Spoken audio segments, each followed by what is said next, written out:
자, 안녕하세요. 연금박사 이영주입니다. 우리 미국 변호사 존청 변호사님 모시고 또 미국의 연금 상황에 대해서, 연금 제도에 대해서 한번 알아보도록 하겠습니다. 안녕하십니까? 네, 안녕하십니까? 반갑습니다. 미국 사람들은 SSI, 공적연금에 대한 좀 이렇게 인식이 좋아요.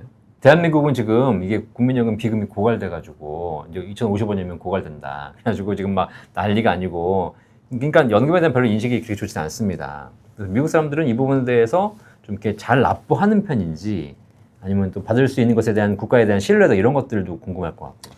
그런 것 같아요. 그러니까 모든 나라가 좀 잊을만 하면 이 공적연금 제도의 어떤 불안정성에 대한 네. 그 신문 기사들은 늘 나오는 거거든요. 네. 그러니 뭐 이거 아랫돌 깨서 윗돌 개기 뭐 이런 얘기 하는 것처럼 네네네. 미국도 예외는 아닙니다. 또 부담도 낮은 게 아니고 네. 특히 사업가들 중에서는 이 여러 어떤 방식을 활용해서 이 내 소득 중에서 이 사회보장세의 부담을 낮추는 그런 또 플래닝을 쓰기도 해요. 그런데 그거와는 별개로 뭐 어떤 제도에 대한 신뢰가 있느냐? 뭐 어쩔 수 없죠. 내야 되는 거니까. 내 earned income, 내 그런 것 같아요. 근데 지금 뭐 유럽 같은 경우에는 그 뭐 데모도 하잖아요. 연금 올리지 마라, 뭐 부담된다, 그죠? 근데 미국에는 그런 건 없죠. 조금 차이는 있는 것이 이게 그거잖아요. 미국을 놓고 보면 네. 화폐를 찍어놓는 나라고 이 국가 어떤 뭐 재정 적자나 이런 것들이 네. 뭐 어쨌거나 뭔 큰 문제다라고 하지만 정말 그걸 문제라고 생각하는지 네. 그렇다 보니 어떤 소셜 시큐리티 시스템 자체가 완전히 뭐 몰락한다 내지는 그런 걱정을 하는 건 현실적이진 않은 것 같아요. 이게 기축 통화를 가진 나라에 그 뭔가 힘이 있군요. 네, 그래서 뭐 없으면 찍어내면 되지. 예, 이런 그런 생각. 부분들이 좀 그래서 있습니다. 기본적으로 보면 사람들이 대부분 다 큰 불만 없이 꾸준하게 이제 납부하시는 거고, 그렇게 해서 공적연금을 쌓아가는데, 이 공적연금 몇 살부터 받게 돼요? 그게 보통의 경우 이제 60세부터 받을 수 있는데 네. 선택할 수 있어요. 그래서 이게 뭐 당연한 얘기겠지만 내가 빨리 받으면 빨리 받을수록 내가 받는 어떤 금액이 이 full retirement age라고 했을 때 그게 이제 한 67세 되거든요. 그때보다 더 낮아지는 거니까. 그러니까 기본으로 받아야 될 나이가 67세라는 거군요. 그 뒤로 미룰 수도 있어요. 그렇죠. 우리나라는 그 나이가 65세예요. 그러면 당겨 받으면 좀 금액이 줄어들겠네요. 그렇죠. 그렇죠. 이게 과거에는 이 평균 수명이나 이런 것들이 낮다 보니 그때 이제 더 미루는 것보다 60세 초반부터 받는 게 더 낫다, 더 좋다라는 그런 평가를 했는데 지금은 이제 그게 아니잖아요. 수명이 더 늦어지다 네. 보니까 네. 기본적인 어떤 룰 오브 덤이죠. 특별한 사유가 없으면 최대한 미루는 게 더 좋겠다라고 얘기를 하죠. 지금 우리나라도 그게 이슈가 됐어요. 그래서 정상적인 받을 나이가 예를 들면 65세인데 일찍 받을 수 있고 늦춰도 받을 수 있거든요. 당연히 일찍 받으면 금액이 줄고 늦춰 받으면 금액이 느는데, 사람들 어떻게 생각하냐면 언제까지 살겠냐. 맞아요. 젊을 때 빨리 쓰자. 그리고 기금 고갈된다. 그래서 빨리 받겠다는 의견들이 조금 있으시거든요. 근데 사실 계산을 해보면 늦춰 받는 게 훨씬 유리하잖아요. 맞습니다. 미국도 이제 그런 부분에서 점점 늦춰 받는 쪽으로 가고 있는 건가요? 그렇습니다. 그렇게 보시는 게 맞겠죠. 실제로 계산을 해봐도 일찍 받는 게 유리한가요? 아니면 늦춰 받는 게 유리한가요? 늦춰 받는 게 좋죠. 근데 말씀하신 것처럼 내가 언제 죽을지 모르는데 마냥 그렇게 늦췄다가 네. 누구 좋으라고 네. 라고 하는 그런 것들의 어떤 절충이 필요한 거겠죠. 네. 중요한 건 이거 같아요. 근데 그게 그럼 충분하냐 뭐 이런 거잖아요. 네네네. 충분 안 하죠. 특히 뭐 미국에서 물가 이 인플레이션이라는 건 뭐 어마어마하니까요.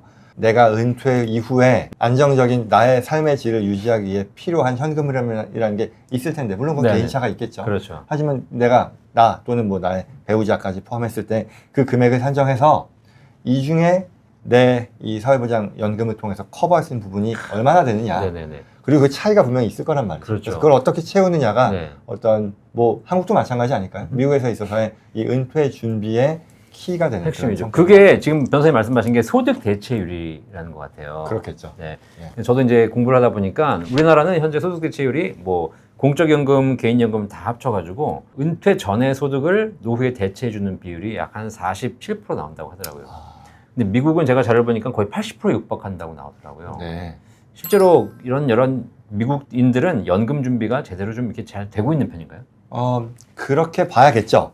앞서 말씀드렸던 것이 이 근로 활동을 하는 그 나이 때에 사람들이 뭐 사회보장연금 빼고요. 네. 이 개인적으로 준비하는 여러 가지 그런 절세를 가능하게 하는 그런 옵션들이 있고, 네. 안정적으로 이 금융시장, 뭐 주식시장이 됐건 아니면 네. 간접상품이 됐건 그런 식으로 이 투자가 되는 비중이 확실히 한국보다는 현저히 높다. 그리고 이걸 가능하게 해주는 것은 어떤 시장에 대한 신뢰겠죠.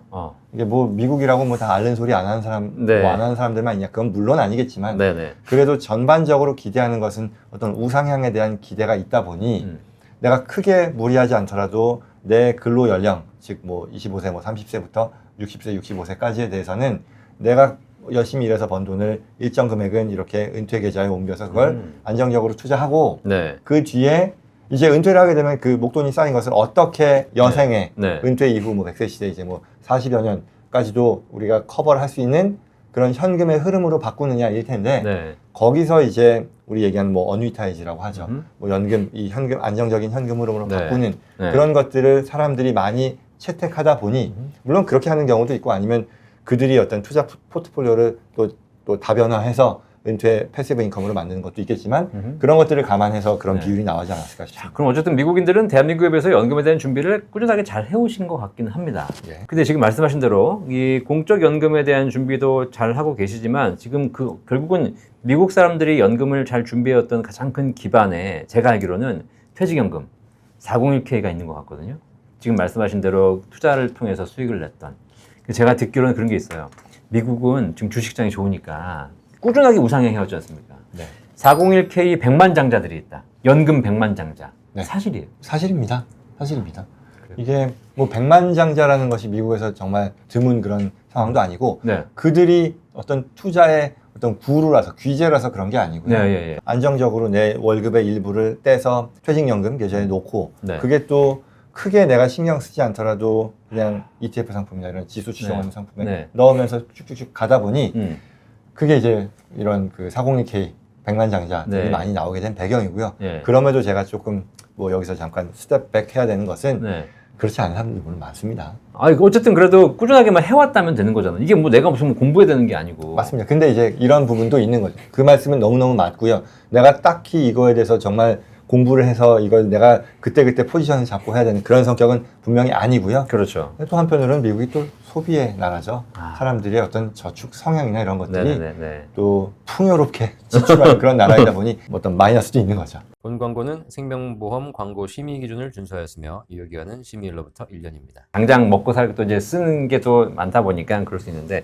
혹시 그 401k 100만 장자 되신 고객분 중에 이런 사례들이 있으세요? 얼마 그럼요. 받은 것들? 한번 있으면 하나만 좀 소개해 주세요. 어떤 네. 직장을 다녔고 얼마를 모아서 실제 퇴직금이 얼마나 쌓였더라? 와, 이게 너무 일반적이라서요. 너무 그냥, 일반적인 네. 많다는 얘기잖아요. 그럼요. 하나만 그냥 일반적인 거 하나만. 우리는 일반적이지 않아요. 뭐 예를 들어서 지금 말씀드린 그 사례일 텐데요. 여느 회사를 다니는 그런 사람들이라면 이제는 2022년에 또 네. 미국 법이 바뀌어서요. 네네. 5인 이상 사업장이면은 401k와 같은 직장 그 퇴직연금 제도를 회사가 채택해야 되는 게 법으로 강제하게 됐거든요. 네. 물론 그 전에도 어느 정도 중견기업 이상이면 그런 401k 프로그램이 있었어요. 네. 그러면 거기서 최대치로 따지면 한 2만 불 정도까지를 넣는 거죠. 월로 따지면 그보다 뭐 12분의 1이 될 텐데 또 뭐가 있냐면 회사에서 매칭을 해줘요. 내 급여가 예를 들어 10만 불이에요. 예. 그러면 내가 이 401k에 넣는 금액에 예. 5천 불까지에 대해서는 음흠. 회사가 같은 금액을 매칭을 해주는 거죠. 그래서 이걸 최대한 활용을 하면 네. 그리고 또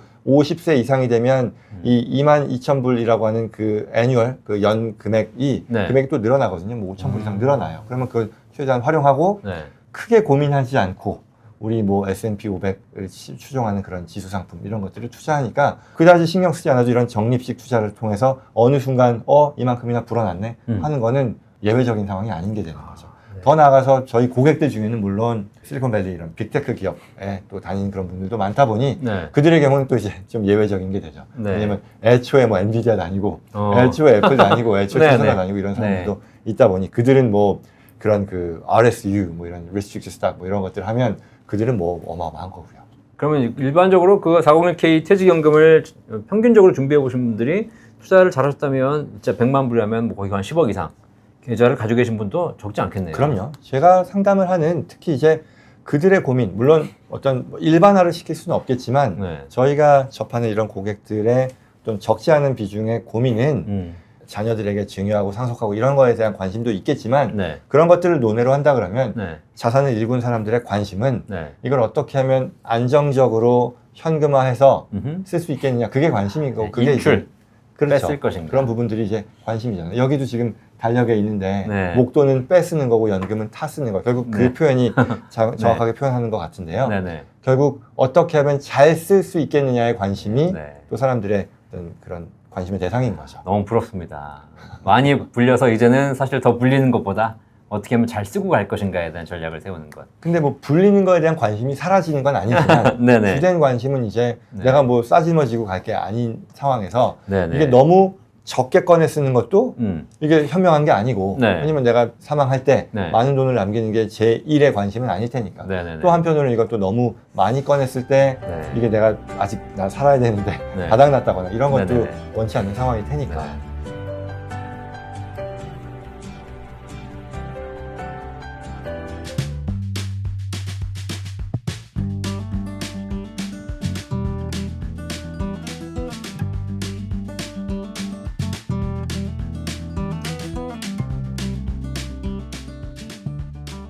본 광고는 생명보험 광고 심의 기준을 준수하였으며 유효기간은 심의일로부터 1년입니다.